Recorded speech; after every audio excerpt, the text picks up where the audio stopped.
Encantado, gracias por la invitación. Pues miren, les explico brevemente qué hicimos. Ya hace unos días ya se publicó un artículo, una revista muy conocida que se llama PNAS, Proceedings of the National Academy of Sciences, y en ese artículo, sobre todo con uno de mis exalumnos, Renny Zhang, que es profesor en la Universidad Texas A&M.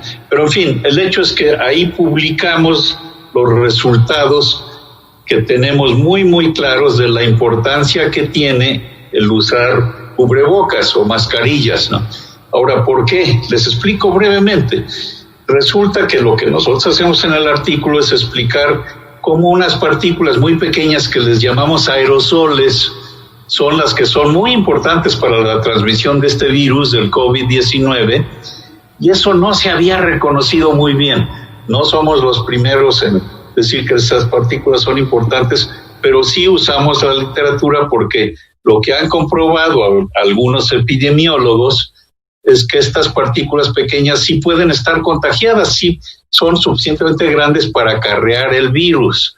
Ahora, ¿de dónde viene todo esto? Pues resulta que hay una comunidad científica grande, muy, muy bien establecida, que trabaja con estas partículas pequeñitas. Son tan pequeñas que no se ven. Les llamamos en calidad del aire. Cuando hablamos de calidad del aire son las PM2.5, que son más chicas que 2,5 micras, y son las que responsables porque, por ejemplo, aquí en la Ciudad de México, pues no veamos a los volcanes, porque se ve turbio, porque hay muchas de estas partículas pequeñas. Entonces, en calidad de aire está muy bien establecido que estas, al respirar, se meten directamente al sistema respiratorio, a los pulmones, inclusive algunas llegan al corazón, porque son tan chiquitas que la nariz no las para. Y nosotros, uno de nuestros grandes logros en nuestro centro Mario Molina, pues fue ayudar a que en la Ciudad de México, por ejemplo, hubiera contingencias por partículas, porque antes era puro ozono. Y son las partículas, son todavía más importantes que el ozono, las que causan muchas muertes todos los años por contaminación en todo el mundo, no tanto en Estados Unidos, pero en muchos de los países en desarrollo, en la India, etcétera. Y aquí en México ya se mejoró muchísimo, gracias pues en parte a que nosotros nos aseguramos que también hubiera contingencia por partículas. Bueno, el hecho es que hay, por ejemplo, epidemiólogos, el de la escuela de Harvard, que es la más famosa del mundo, que han estudiado con claridad cómo estas partículas causan problemas. Pero lo que es muy reciente con el COVID fue que sí se pudo comprobar, varios artículos hay, que esas partículas pequeñas llevan al coronavirus. Y lo interesante es que antes no le habíamos hecho tanto caso. Cuando la gente fuma, emite, pues se ve el humo, se ve cómo emite humo y dónde llega. Bueno, estas partículas pequeñas normalmente no se ven, pero salen al hablar. No tiene uno ni que toser ni que estornudar. Entonces, ¿qué pasa? Que un error, por ejemplo, del WHO, de la Organización Mundial de la Salud, algo que estaban equivocados, es que decían que la transmisión del virus, del COVID-19, pues nada más se hace por las gotas grandotas, esas sí se ven, cuando tose uno o estornuda uno, pero esas no llegan muy lejos, y esas sí están infectadas, etcétera, pero lo que no reconocían, y apenas lo están reconociendo ahora, es que no solamente son esas gotas gigantescas, sino los aerosoles, los que no se ven, los que transmiten el virus, pero por fortuna se pueden parar con las máscaras. Pero hay una diferencia enorme al usar el cubrebocas con respecto a lo que decía esta Organización Mundial de la Salud, y es que antes pensaban que nada más era importante ponerse la máscara si es que está uno enfermo para no contaminar a la gente. No, eso es un grave error. Nosotros lo que demostramos es que son muy importantes el uso de las máscaras, no nada más si estoy enfermo para no pasarle las gotas a otras personas, sino simplemente al hablar para que no contamine yo a los que están, ni siquiera tienen que estar muy cerca. Es como el humo del cigarro, pues si estaban en un restaurante, pues a veces les llega. Y si hay muy buena ventilación, no es tan problemático, pero si no hay muy buena ventilación, pueden trasladarse a mayores distancias de lo que consideramos una sana distancia. Entonces, por eso, pues son muy contagiosas, pero por fortuna, los cubrebocas que son muy sencillos, esto lo pueden parar. Entonces, en nuestro artículo, lo que hacemos es, vemos qué ha pasado en el resto del mundo, y está clarísimo que en Asia, en China, por ejemplo, pidieron el uso de cubrebocas desde el principio. Entonces, por eso no se subió mucho la infección.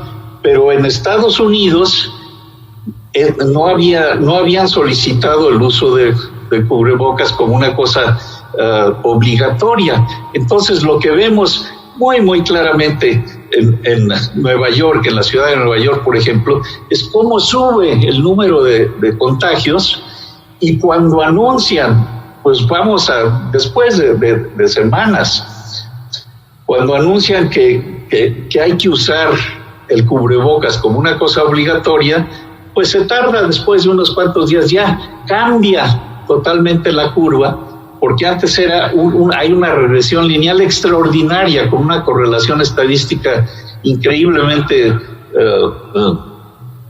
exacta, pero cuando obligan a usar cubrebocas cambia la curvatura y baja la contaminación.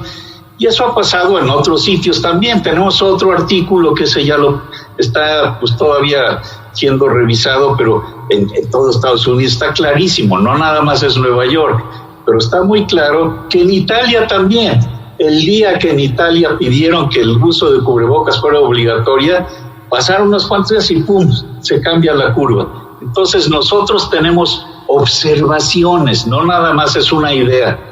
No, tenemos observaciones estadísticas comprobables que correlacionan el cambio de la tendencia de la infección y de las muertes.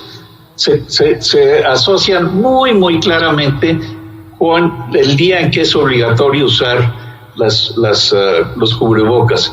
No podemos hacer ese mismo estudio en China, porque ahí el cubrebocas lo estaban usando desde el principio y lo obligaron al principio. No podemos distinguir entonces cuál fue el uso de los cubrebocas. Pero en China estaban usando cubrebocas desde hace mucho, precisamente por la calidad del aire. La gente no quería respirar partículas que sabemos que son malas para la salud. Entonces es una cosa casi cultural. En Asia, pues la gente usa cubrebocas todos los días y está muy bien, no es nada extraño. Pero en Estados Unidos y en México, pues la gente no está acostumbrada, ¿no? Entonces hay que explicarles que es importantísimo el uso de cubrebocas, pero no nada más por si están enfermos para que no contaminen a otras personas, no, para protegerse ellos mismos. Y esa es una diferencia enorme, porque entonces, pues la gente ya va a tener más motivación para usar el cubrebocas, es para que ellas mismas no se contaminen, ¿no? Entonces, esto está muy, muy aceptado por la comunidad de expertos en calidad del aire, pero sí era una cosa nueva para los médicos y los virólogos del COVID-19. A ellos les cuesta trabajo entender la contaminación por estas partículas invisibles, porque lo que es muy sencillo es entender, pues, cómo al estornudar, pues sí, las gotas se ven y se caen y contaminan, pues, lo que está cerca, que lo puede uno tocar, etcétera, etcétera. En cambio, estos aerosoles, así les decimos, no son visibles, pero se pueden ver a través de láser, si se pueden hacer experimentos, y con todo eso pues lo comprobamos de una manera muy definitiva, y por eso nuestra recomendación muy, muy clara es usar cubrebocas. No son perfectos, hay telas que son mejores que otras, todo eso se está estudiando, pero son relativamente baratos, fáciles de usar, y se acostumbra uno fácilmente a usarlos. Pero sí hay que dejarlos, hay que tenerlos puestos todo el tiempo. Entonces, eso es lo que queremos explicarle a la sociedad para que cuando salgan a la calle o cuando los niños vayan a las escuelas, como lo ve uno en las escuelas chinas y de Asia, pues estén usando cubrebocas, porque así se evita el uso de la enfermedad. Pero en fin, si quieren ahí le paro y háganme, si tienen alguna pregunta, pues trato de contestarse. ¿Ok?